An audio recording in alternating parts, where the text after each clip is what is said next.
Dublin AIDS Alliance has been around for a long time. Unfortunately, we still need to be around because HIV has not gone away. And the trends over the last number of years is upward for HIV, and this is regrettable. And I think people associate HIV with the 80s, with the mid-80s, and a lot has changed in that time. But what has not changed, I think, is the stigma and discrimination associated with being HIV positive. You're competing all the time with very strong messages from the media. But the government did have a Stamp Out Stigma campaign, which Bertie Ahern, I know people don't want to be going back to ex-City, but he campaigned very strongly for this Stamp Out Stigma campaign. But unfortunately, it only lasted for a year funding-wise, but what happened in that year was very significant. There were very strong ads which a lot of celebrities put their name to and got the message across very strongly. And that needs to continue. Now, the government also have published in 2008 a HIV and AIDS Education and Prevention Plan as part of a subcommittee of the National AIDS Strategy Committee. And this is an excellent report with all the recommendations that the various committee members would have worked strongly on, and they consulted widely. But unfortunately, this report does need to be resourced, and I know that the government are very strapped for money, as everybody is, and everybody's looking for scarce resources. But we would feel very strongly that unless this plan is resourced, it's going to be more costly to the public purse in terms of public health in the long term. This week is it's a very welcome thing to have social inclusion, because there is no need to exclude HIV positive people from society.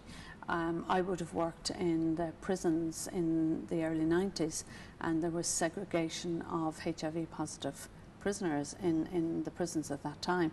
It's not that long ago, and you still have segregation of a different type because of ignorance and lack of awareness. And I think there was a very good case this year at the end of 2009 that was won. The Equality Tribunal won this case where a man who was living with HIV was refused chiropody treatment because of his HIV status. And the judge, in his comments, did say that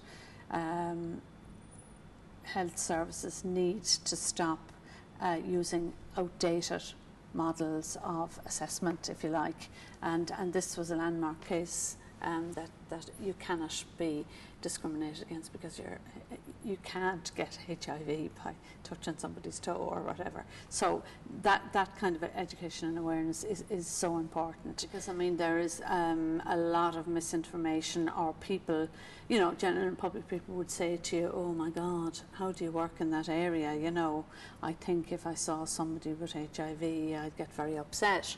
And you have to constantly reassure people that you could be sitting beside somebody who is HIV positive and you would not know. That has changed totally, and that's an important message to get across, that you use universal precautions, if you like. And one of the things that the main thing is to say for sex practices is so important, both for HIV and for sexually transmitted infections, because in addition to HIV being on the increase, sexually transmitted infections are also on the increase. So a public awareness. We're always asking for a national sexual health strategy to be implemented in the same way as the drug strategy, where dedicated resources were put in place to create that awareness, and not kind of bury your head in the sand as though it'll go away. It won't, unless we're constantly getting the message across.